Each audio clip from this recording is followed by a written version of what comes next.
cara, isso tem que mudar para ontem? É muita coisa, cara. É muita coisa. Não dá mais pra gente Segurança pública. aceitar a legislação penal frouxa. Para mim, segurança pública vai ser uma coisa, mais uma vez, que a gente tem que ser radical, porque tem que ter um estanque nessa hemorragia, nessa sangria, cara. Você colocaria as facções como sem nenhuma dúvida. terroristas? Sim, porque são. Por que o PT Vilela, e o hoje, Lula tão reticentes?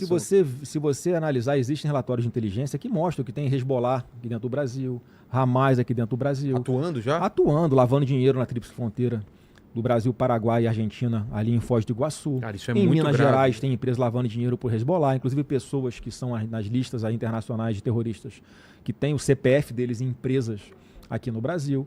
Então, é óbvio, o Brasil é uma rota de tráfico de armas e tráfico de drogas, que isso abastece e financia o terrorismo. Então, essa é uma questão que nós, brasileiros, temos que resolver. E quando você vê o Lula reticente com relação a isso, ele está fazendo gesto para quem? Para essas organizações criminosas. Está fazendo gesto para o PCC. Está fazendo gesto que não tem como não O argumento não dele entender. é que os Estados Unidos ou qualquer outro país poderia Isso é ferir, mentira, isso é entrar mentira. aqui para combater o terrorismo. Isso é mentira, não tem a menor possibilidade disso acontecer. Não, ele usa essa irreal isso? Ele usa a narrativa do medo, Vilela, exatamente para poder fazer média com esse segmento que vota majoritariamente nele. Todo mundo cita aí, dá um Google aí, vocês vão ver, o 2022, como é que as cadeias ficaram em festa quando o Lula foi anunciado presidente da República. Por quê? Lembra um diálogo do Marcola que vazou, um áudio? Com o PT nós tínhamos diálogo cabuloso. Aí com esse governo Bolsonaro, esse diálogo veio a público em 2019, com o governo Bolsonaro a gente não tem mais esse diálogo. Já transferiram, os cabeças das facções criminosas para presídios de segurança máxima, presídios federais. Então tem que ser isso. E dá para fazer. Eu vi ali como é que funciona em El Salvador. Lá um país pequeno lá? conseguiu. Eu tive lá. Qual que é? Eles fizeram algumas coisas que nós já começamos a fazer. Que foi mudar a legislação penal. Lá são várias coisas, mas a lógica era a mesma, tá? O Vilela lá são chamadas pandilhas, que são as organizações criminosas que tem aqui no Brasil. Que eram essas organizações criminosas que dominavam territórios. Então, eles tinham que recuperar esse território. E como havia um modus operandi dessas quadrilhas, havia uma hierarquia, eles eram uma espécie de empresa do crime. Eles eram um governo paralelo que impunham suas leis naqueles locais. Então, assim, eles criaram lá um crime de pertencimento a uma organização criminosa. Então, simples fato de você ser identificado como pertencendo a uma pandilha daquela... São tatuagens, né? Isso também ajudava a identificar. Ajudava a identificar. Lá, por exemplo, tinham facções criminosas que quando você via tatuagem que eram gotinhas no rosto do vagabundo, sim, aquilo era a quantidade de policiais que ele já tinha matado. Cara.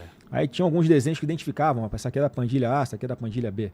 Então eles criaram eles mudaram a legislação penal, criaram esse crime de pertencimento a uma facção criminosa e começava a pena com 20 anos de cadeia e sem direito a nenhum benefício de progressão de regime, essas coisas. Aqui a gente fez isso agora, recentemente.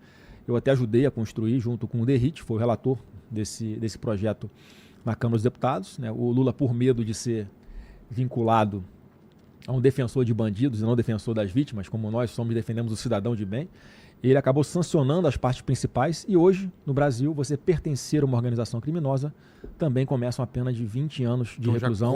A gente mudou o percentual da pena que a pessoa tem que cumprir para ter direito a uma progressão de regime, por exemplo. Nós mudamos os critérios para audiência de custódia, ou seja, que essa porta giratória que o marginal rouba, tem 100 inquéritos por roubo de celular, o cara pega o roubo de celular de novo e é solto no mesmo dia na audiência de custódia, isso vai acabar. Agora é uma espécie de... um critério lá que é uma habitualidade criminosa. Então, apesar da pessoa não ter uma condenação transitada em julgado, porque ela só é reincidente quando ela comete um crime, novamente, ela é condenada a segunda vez, já tendo uma condenação transitada em julgado anteriormente.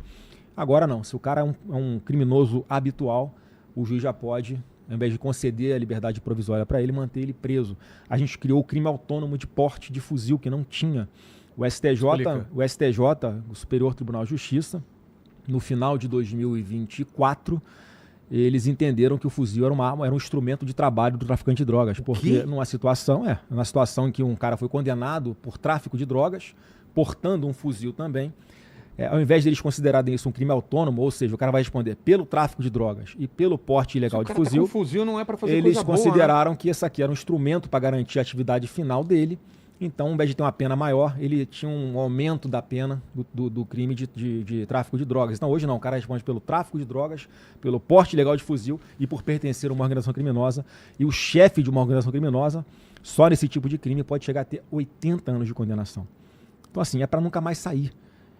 Isso tem que passar um recado para quem quer continuar investindo nessas atividades criminosas, porque se for pego, vai ser preso e não vai sair. Vai ter que E continuar se mais enfrentar, presídio, se então, hein? enfrentar a polícia, vai ser neutralizado. Tem que ser assim mesmo, como aconteceu no Rio de Janeiro. Não dá mais, ninguém suporta mais essa situação. E não tem, é indefensável. A gente tem que defender o direito de ir e vir das pessoas, a soberania da pessoa sobre o seu celular, sobre a sua bolsa. Isso tem que acontecer. Hoje no Brasil, a gente tem cerca de 200 mil mandados de prisão em aberto que não foram cumpridos. E por que não foram? Porque por causa da impunidade, você não consegue investigar, a pessoa foge, você não tem número de policiais suficiente, você não tem tecnologia o suficiente para auxiliar as polícias.